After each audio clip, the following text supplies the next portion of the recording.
Welcome to Luca is a Billionaire, where the only thing I invest in is your answers. In this video, I will show you how to make a fish hook. First, gather your materials.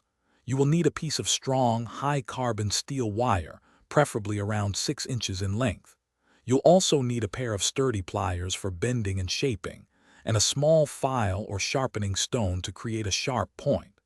Having these items ready will ensure a smooth and efficient hook-making process, allowing you to craft a reliable fishing tool. Next, let's form the basic hook shape.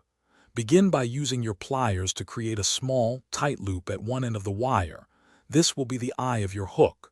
Then, about 1 inch down from the eye, make a sharp, 90-degree bend. This bend starts the shank. Carefully curve the remaining wire to form the main body of the hook, ensuring a wide enough gap between the point and the shank for effective fish capture. Now we'll focus on the crucial point and barb. Using your file, carefully sharpen the very end of the hook, tapering it to a fine, penetrating point. This sharpness is essential for securing your catch. Once the point is sharp, gently create a small barb just behind it.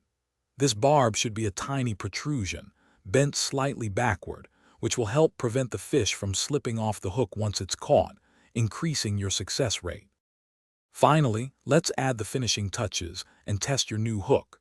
Use your file to smooth out any rough edges or burrs that could weaken the line or injure a fish. Apply moderate pressure to the hook to ensure its structural integrity and that it won't bend under strain. Double-check the sharpness of the point and the effectiveness of the barb. A well-made hook, approximately 1.5 inches long, is now ready for your next fishing adventure. Thanks for watching and please subscribe. It's the best investment you'll ever make.